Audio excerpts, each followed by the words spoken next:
Ошон шименде карап туратын болсак, бул кегизе сөздөрүн сондай кез айтуубуз керек болот. Мына элдер телевизордо сөзүмдүн эң соңгусу айта салайын. Телевизордо мен өзүм былай онча катты жакындыгым жок, бирок эстүүм боюнча энди кегизе бир нерсе эстейбиз го, өтө жаман нерселер болот дейт да.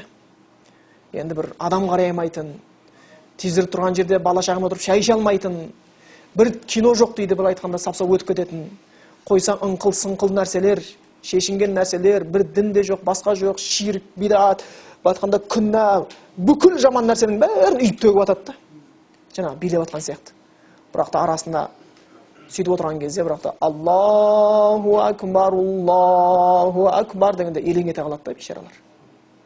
Бирөөлөр қазір телевизор көрсүн, көрмесин 24 саат телевизор туратын үйлөрдү билем. Өздөрү айтат солай. Коп койгон ишин тура берет.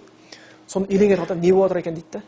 Сөйтүп сол элең эткендердин ичинде тыңдап, қазір осы жанагы мусулманча бирөөлөр айтат, маған ештеңкесі керек емес дейді. Мен тек қана Құран тыңдаймын дейді да. Маған ұнайды дейді. Қараңыз, Құран тыңдаймын дейді. Ол оны бір тартпасқа не себеп? Ертең мейлі, ол жай ғана бір не ғана.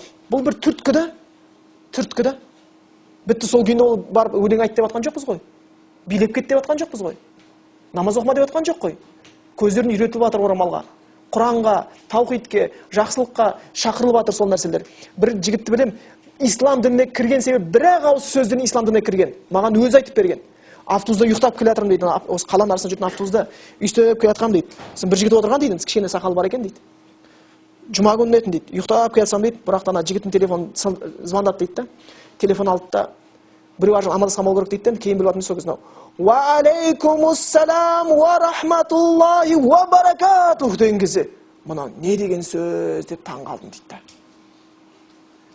Мына аяқтың бәрі рахат болып кетті дейді да. Сол сөзден кейін исламға келдім дейді. Келдім дейді да. Сол үшін сіздерге айтайын. Жарайды, мейлі, тасап барып етік би көшеді тақалаймыз деп не істейміз? Қиын. Түсініп тұрмын. Қиын. Бірақ кеңесейік. Алданып қалмайық. Ақылы бар адам бар ма? Кесінде көзбен көрсін, арасында жүрсін. Бірақ айтып қояйын, егер мен сияқты Мединеде 2 жыл емес, бір 10 жыл оқып келсінші, одан кейін мына ортаға кірсінші, 1 жылдан кейін жүніміз бәріміздің жығылып қалады жүніміз. Түсінеміз.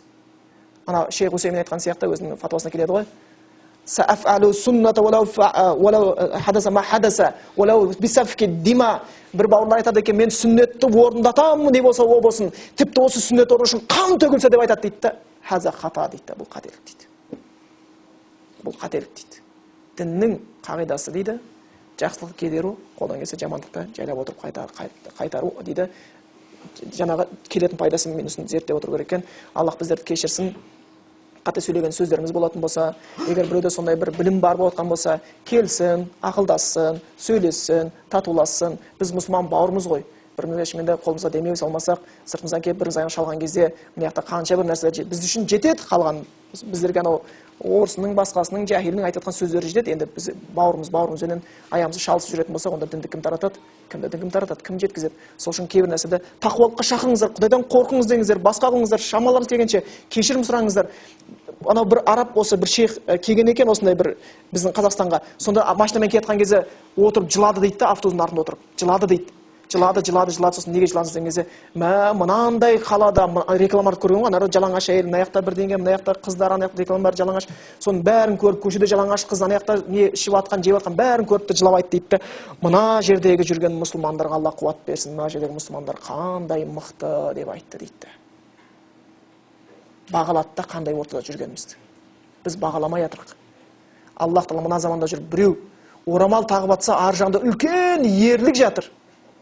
Біреу 5 уақыт намазға келсе, артында үлкен ерлік жатыр. Өйткені оның ар жағында туған, туысқаны, ел, жұрт, мектеп, оқушы, мұғалім, директор болып дұшпандар тұрды.